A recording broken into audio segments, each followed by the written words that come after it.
Ламікон обирай, скажи грибку прощавай. Спонсор показу Фарма. Якраз поговоримо про новини за океану, тому що з'явилася у нас от зночі заява Ллойда Остіна. Там у Вашингтоні на Капітолійському пагорбі відбувалося засідання Комітету Сенату США із питань оборони, національної безпеки, з питань Збройних сил. І доповідали на ньому, бачимо, генерал Чарльз Браун, фактично очільник Генштабу армії Сполучених Штатів, і Ллойд Остін, якого ми бачимо зараз на своїх екранах, міністр оборони США і очільник Пентагону. Остін говорив багато важливих речей, насправді, про війну Росії проти України і агресію Росії проти Західного світу, заявляючи, що Україну треба підтримувати як найбільшими силами і засобами, оскільки ймовірна російська перемога у разі недостатньої підтримки України, ця перемога ймовірна дуже російська, і в цій війні і ця перемога загрожує безпеці і Сполучених Штатів, всього Західного світу. І теза, яка зрозуміла, яка не раз звучала, і ще раз Ллойд Остін на ній наголосив і повторив, і чітко пояснив сенаторам, що Україну треба підтримувати, і зволікання у цьому сенсі неприпустиме. Однак, нашу увагу привертає заява, коментар, скажімо так, Ллойда Остіна стосовно того, як Сполучені Штати ставляться до атак українських ударних дронів камікадзе, по НПЗ на території Росії, по нафтопереробних заводах. Ми знаємо, що останні кілька місяців ці удари відбуваються регулярно, і приблизно 15, там більше 10 точно, 1,5 російських НПЗ серйозно були виведені з ладу, ушкоджені такими дронами, які влучали в устаткування із переробки, первинної переробки нафти. А такі установки росіяни доволі довго ремонтують. За різними оцінками, зокрема Блумберга того ж і інших економічних західних видань, у Росії виведено з ладу в такий спосіб українськими дронами до 15% нафтопереробки внутрішнього ринку. І цей дефіцит пального Росія відчуває, бензину бракує. Саме тому вже і до Білорусі, і до Казахстану Кремль звертався, аби ті їхні сусіди, Білорусь і Казахстан, дозволили збільшити, скажімо так, експорт бензину, нафтопродуктів на російський ринок із Казахстану і з Білорусі. Білорусь має доволі активну таку нафтопереробку на своєму ринку, Казахстан так само. І от в разі дефіциту Росія просить допомоги у цих своїх сусідів. Отже, припекло серйозно, але виявилося, що це питання дуже турбує і наших західних партнерів, наших американських партнерів у Вашингтоні. Раніше ці сигнали надходили через пресу, деякі видання західні, Financial Times, інші газети авторитетні писали, що нібито посланці із адміністрації Байдена передавали українській владі сигнали про те, що такі от удари по НПЗ на Росії не бажані для Америки, що це розхитує так само американський ринок або може на нього вплинути напередодні президентських виборів у Сполучених Штатах. Ціни на бензин, мовляв, зростуть, і все це може похитнути рейтинг чинного президента Джо Байдена, не дозволивши йому вибори виграти. Це, з одного боку, якісь коментатори і частина, скажімо так, української аудиторії сприймала як провокації з боку Росії, що, мовляв, Росія отак хитро заходить в західну пресу, туди засовує свої тези, які їй вигідно, і, мовляв, вже через західні газети нас переконує не бити по російських НПЗ. З іншого боку, були всі підстави вважати, що під час візиту Джейка Саллівана, радника Джозефа Байдена з питань оборони, ця теза таки прозвучала від Саллівана, що він, власне, чи натякнув, чи прямо попросив припинити ці удари по російських НПЗ. Хоча після від'їзду Саллівана кілька таких ударів знову ж таки відбулося. Прямо Україна знову ж таки нанесла принаймні по 2 НПЗ удари на території Росії, спростувавши таким чином, що, мовляв, з боку США таких прохань або не було, або Україна веде незалежну, скажімо так, свою лінію проведення бойових дій і різноманітних операцій вже на російській території, незважаючи на те, що там собі думають у Вашингтоні. Але про це і запитали якраз сенатори Ллойда Остіна, очільника Пентагону, міністра оборони під час слухань цієї доби, які відбувалися на Капітолійському пагорбі, в Капітолії. І ось що Ллойд Остін відповів. Маємо короткий фрагмент із його виступу.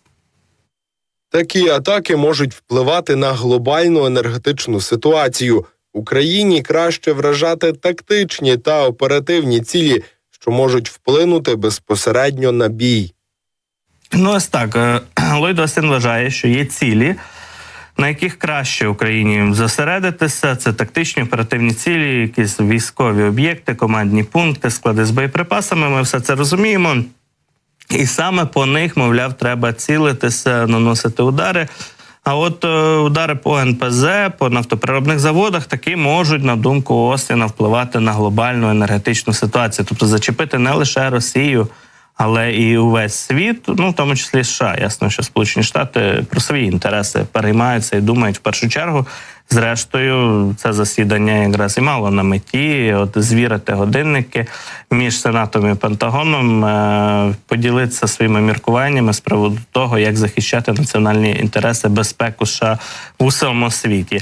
І ось Остін фактично визнав, що в адміністрації Джозефа Байдена і зараз в уряді Сполучених Штатів переймаються тим, що Україна наносить такі удари дронами по НПЗ на території Росії, що це може вплинути на ціни на бензин, на пальне, і, відповідно, краще Україні, мовляв, таким не займатися, а займатися ударами по інших, більш важливих, пріоритетних, на думку міністра оборони США, цілях. Доволі конкретно цей коментар прозвучав, без закликів. Звичайно, Остін не політик, він не займався тут, так би мовити, емоційно забарвленими заявами. І вони не звучали з його боку до України, що, мовляв, припиніть це робити і так далі. Але свою позицію, не тільки свою позицію, але й позицію свого відомства, яке він представляє, і оборонну лінію, скажімо так, яка зараз втілюється, скажімо так, в адміністрації Джозефа Байдена, Ллойд Остін доволі чітко її висловив і сформулював. Отже, фактично підтверджуються усі ці домисли, припущення і публікації в західній пресі про те, що американська зараз президентська адміністрація не дуже то щаслива, сформулюємо так, через те, що Україна б'є по НПЗ на території Росії. Ясно, що думка Остіна важлива, ми її беремо до уваги, але це не означає, що вона якось критично буде зараз впливати, скажімо так, на польоти дронів, на траєкторії і цілі, які вибирає українська сторона, українські спецслужби і всі дотичні до планування таких операцій по території, під час ударів по території Росії.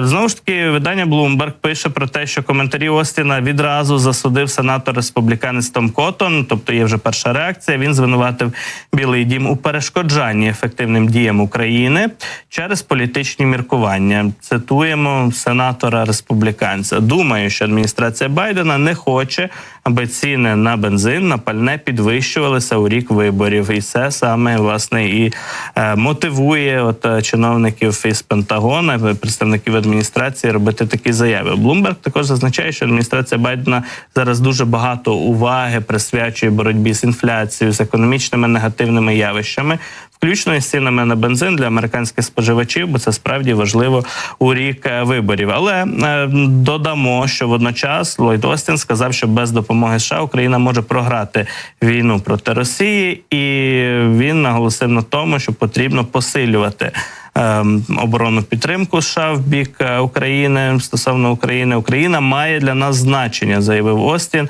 і результат конфлікту в Україні теж матиме глобальні наслідки для нашої національної безпеки. Ну, ось такі двоякі враження від цього виступу. Водночас Держдеп США схвалив продаж комплектуючих до ЗРК «Хок» для України більше як на $130 мільйонів, але про це трохи згодом поговоримо. Це якраз конкретні дії, які ми бачимо з Вашингтона, попри те, що зараз у Конгресі ще не схвалили великий пакет оборонної підтримки України, все ж таки якісь позитивні сигнали зрушення є, але оця заява Остіна поки що емоційно все перекриває. Ясно, що в Україні сьогодні тільки про неї будуть говорити. Про те, що, виявляється, міністр оборони США виступає проти ударів українських дронів по НПЗ на території Росії.